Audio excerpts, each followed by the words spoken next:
My name is Abigail Tran, and I'm 32 years old. Everything was in place.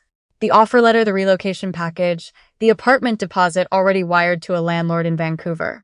4 years of grinding through a computer science degree at Carleton while working 25 hours a week at a Tim Hortons on Bronson Avenue had finally added up to something I could actually hold in my hands.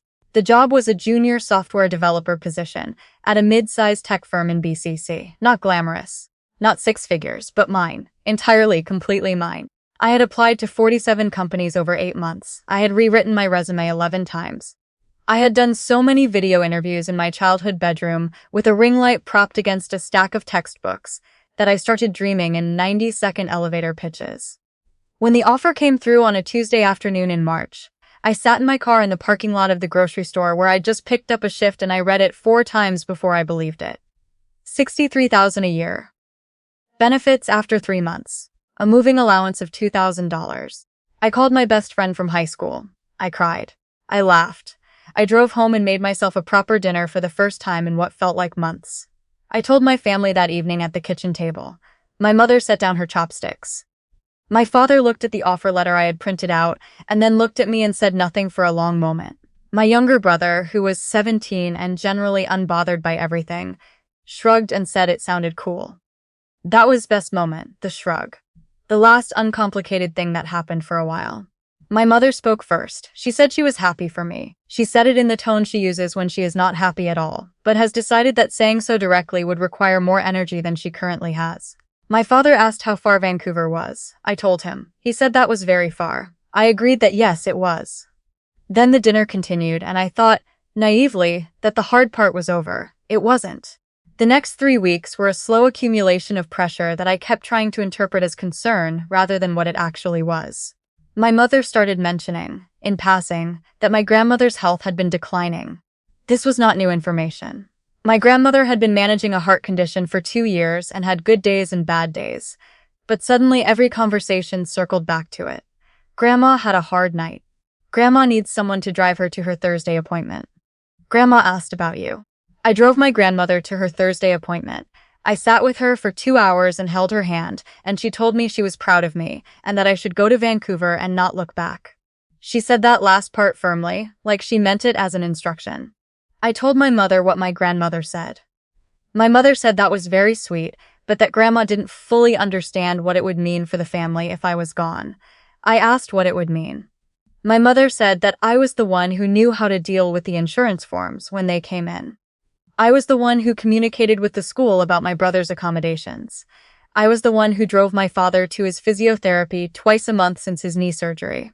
I was the one, she said with a particular emphasis I recognized from childhood, who kept things running. I want to be careful about how I describe what I felt hearing that. It wasn't shock, exactly. When you grow up as the eldest daughter in a family where both parents work hard and speak English as a second language, and need help navigating systems that were not designed with them in mind, you absorb a certain role without anyone explicitly assigning it to you. I had been the person who called Service Ontario when there was a confusion about health card renewals. I had been the one who read lease agreements before my parents signed them. I had been the translator not just of language, but of bureaucracy, of forms, of institutions that my parents found opaque and exhausting. I had done all of this because I loved them, and because it needed doing, and because I was the one who could.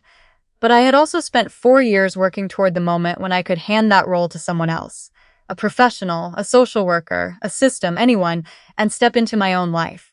Hearing my mother list all the things I did as though they were proof I couldn't leave, felt like opening a door and finding a wall behind it. I told her I would help them find solutions before I left. I said we could set up automatic bill payments. I said I would find a community organization that helped newcomer families with paperwork and translation services. I had already looked, and there was one not 15 minutes from our house. I said my father's physiotherapist had told me months ago that he was progressing well and would likely only need monthly appointments by summer. I said my brother was 17, not 7. My mother listened to all of this, and then she said, very quietly, that she just hoped I had thought about what I was doing to this family. I went to my room and sat on my bed and stared at the ceiling for a long time. The offer letter was still on my desk. I had a start date of April 21st. I had 4 weeks. I told myself this was a hard conversation and there would be more hard conversations, and that was okay and I would get through it. That night, my father came to my room. He sat in the chair by my desk, the one I had done 4 years of homework in, and he didn't look at me directly when he spoke. He said he wasn't trying to stop me. He said he was just worried. He said that things had been hard lately, and that having me around made things easier, and that he knew that wasn't fair to say, but he was saying it anyway. He said my mother was scared. He said the word scared with an awkwardness that told me it had cost him something to use it. I told him I understood. I told him I loved them. I told him I wasn't disappearing, I was moving to another province, I would call every Sunday, I would come home for holidays, I would still be reachable by phone for every insurance form and school email. I told him that me leaving to build my own life didn't mean I was leaving them. He nodded slowly and left. I thought we had reached something, a difficult but honest understanding. I was wrong. 2 days before my scheduled departure, I was in my room packing the last of my boxes when my mother appeared in the doorway. She was holding something. It took me a second to register what it was. The bank card. My bank card.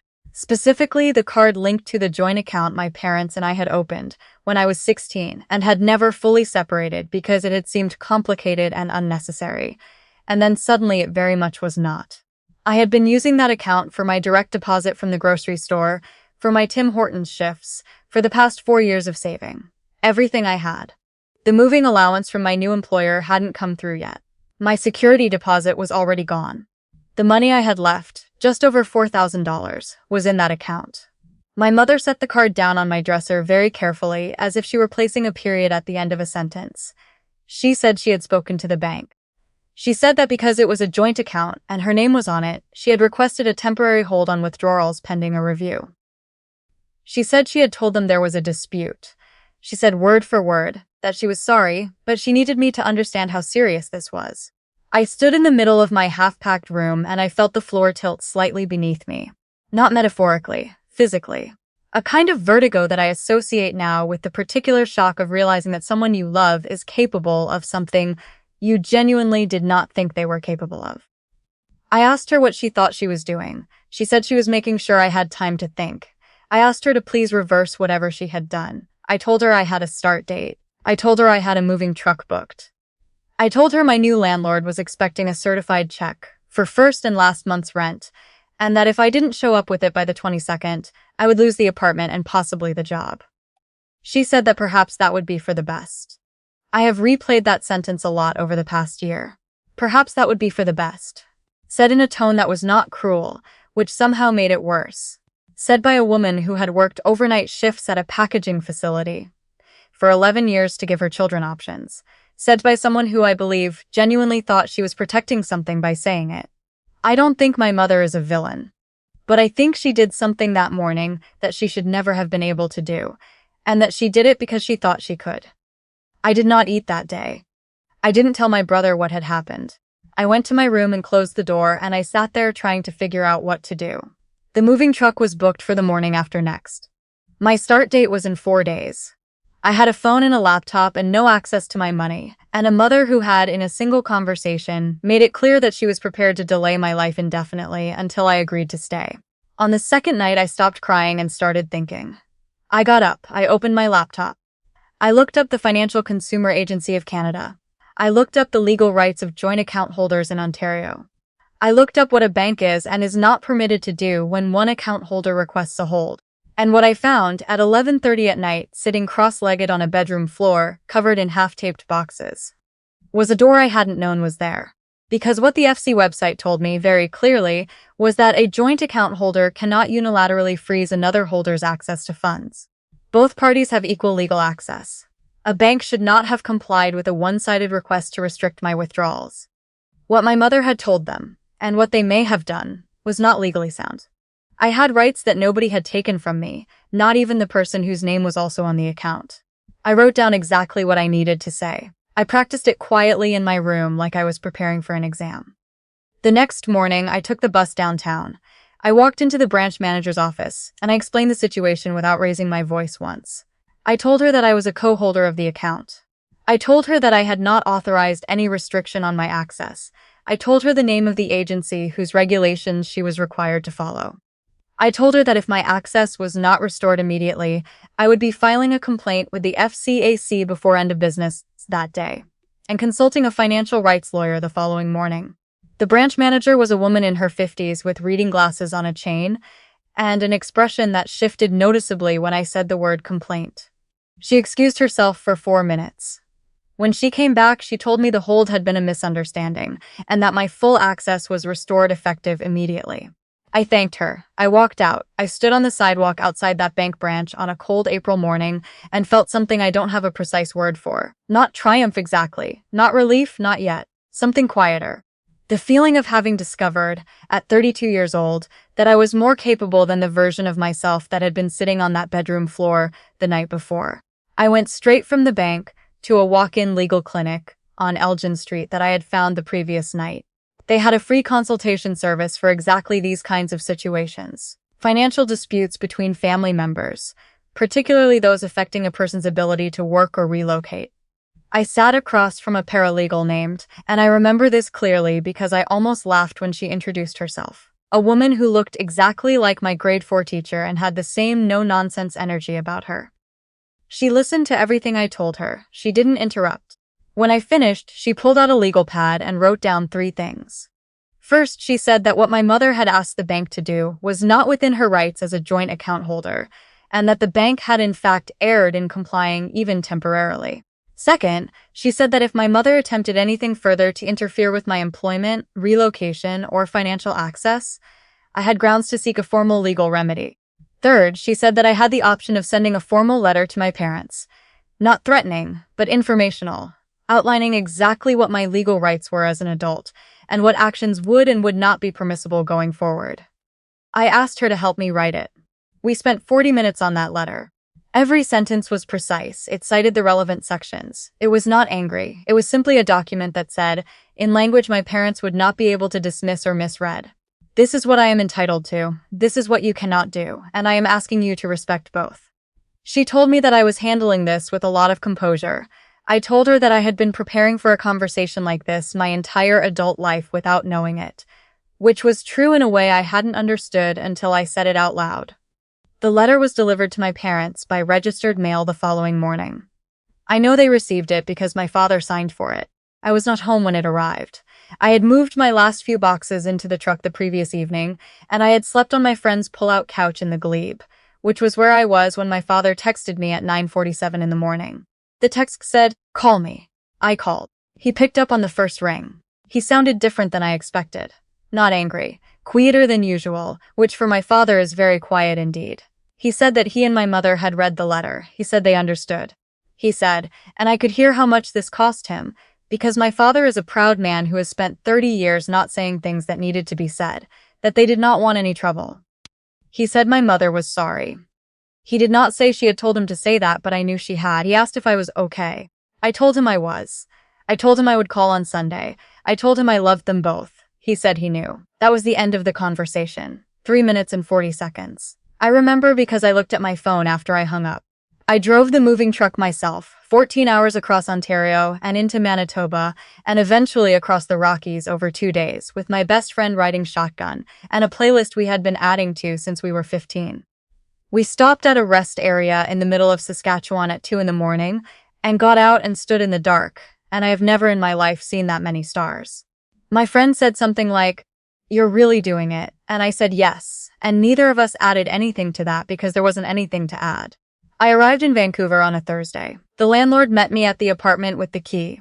The building was in East Van, 3rd floor, a view of the mountains on a clear day. I had 1 air mattress, a kettle, and a suitcase. I sat on the floor of my empty apartment that first night eating takeout pho and listening to the city outside the window and feeling, for the first time in as long as I could remember, like every single square foot around me was entirely my own. I started work the following Monday. My manager was a soft-spoken man who had come from Waterloo and had a dry sense of humor and gave feedback the way good managers do. Specifically, on time, without making it about anything other than the work. I was terrified for the first 2 weeks. Then I was nervous. Then I was competent.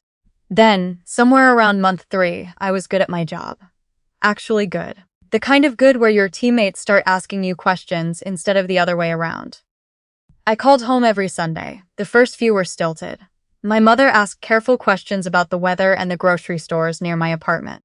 My father asked about the drive and whether I was eating properly.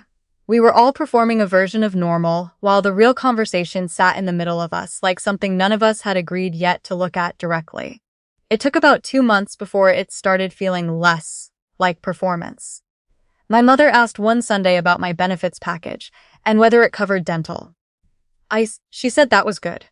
She said, and I was not expecting this, that she had found the community organization I had mentioned before I left. The one that helped with forms and translation. She said the woman there was very helpful. She said they were going to the Tuesday drop-in. I said I was glad. She said quietly that she supposed I had been right, that things would be okay. I didn't say I told you so. I didn't need to. We are not all the way back to what we were. I am not sure we ever will be, completely, and I have made a certain peace with that. There are things that happened in those weeks before I left that I haven't fully processed, and things my mother did that I don't think she has fully reckoned with. But she is trying. My father is trying. My brother, now in his first year at Uatawa, texts me memes at 11 at night and calls me when he has a question about his student loans, and that, honestly, is the relationship I always wanted with him. The one where I'm his sister, not his second parent. I have been in Vancouver for 14 months now. I got a raise at the 8-month mark. I have a real bed and a kitchen table I bought at a secondhand shop in Commercial Drive, and a small jade plant on the windowsills that has, against all odds, survived my care. I have friends here, people I met at work. At a recreational volleyball league I joined mostly to force myself to leave the apartment on weekends. At the Vietnamese restaurant 2 blocks away, where I became a regular, and eventually started helping the owner's daughter with her university application essays. The last thing I want to tell you is about the airport. When I flew back to Ottawa for the first time at Christmas, I went through the Air Canada check-in at YVR with my boarding pass on my phone and my ID in my hand. A security officer near the pre-board screening area looked at my ID, looked up at me, and paused. She asked if I had a moment. I felt the old reflex, the tightening in my chest, the quick inventory of whether I had done something wrong. But she smiled and said she recognized me from the community bulletin board in the arrivals hall at Yo. She said she had seen the photo from the alumni feature my old university had run, the one they had posted because they were doing a piece on co-op graduates who had moved into tech. She said she had gone to Carleton too, 15 years earlier, and she had been curious what happened to the people who left. I told her briefly what had happened, the job offer, the move, the hard parts and the parts that turned out fine. She listened with the particular attention of someone who has heard a version of this story before and knows it matters. Then she looked at my boarding pass, handed it back, and said, "Good for you. Enjoy the flight." I found my gate. I sat down with a coffee and looked out at the mountains in the distance, going gray and pink in the early winter light, and I thought about the girl who had sat in a parking lot in March, reading an offer letter 4 times, because she couldn't believe it was real. She was right to believe it. It was real. All of it was real, including the hard parts. Especially the hard parts. I saved for 4 years and worked nights and learned to navigate every system that was ever put in front of me. My mother tried to freeze my bank account so I couldn't leave. I left anyway. And somewhere in the gap between those 2 sentences is the whole of who I became.